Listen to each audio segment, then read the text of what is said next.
మీరు మామిడికాయతో పచ్చి పులుసును ఒకసారి ట్రై చేసి చూడండి, చాలా బాగుంటుంది టేస్ట్. ముందు ఒక మామిడికాయని క్లీన్ చేసుకొని కుక్కర్లో యాడ్ చేసి ఒక 2 విజిల్స్ పెట్టి కుక్ చేసి తీసుకోవాలి.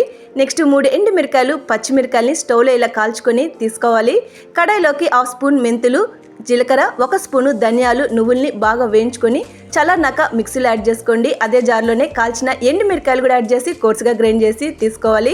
మనం బాయిల్ చేసిన మామిడికాయని స్కిన్ అంతా పీల్ చేసుకొని పల్పు సపరేట్ చేసుకున్నాక మిక్సీలో యాడ్ చేసుకోండి. అదే జార్లోనే కాల్చిన పచ్చిమిరకాయలు కూడా యాడ్ చేసి గ్రైండ్ చేసి పక్కన పెట్టుకోవాలి. నెక్స్ట్ బౌల్లోకి కట్ చేసిన ఆనియన్స్, గ్రైండ్ చేసిన మసాలా, సాల్ట్ యాడ్ చేసి బాగా మిక్స్ చేసుకున్నాక మనం గ్రైండ్ చేసిన మామిడికాయను కూడా యాడ్ చేసుకోవాలి.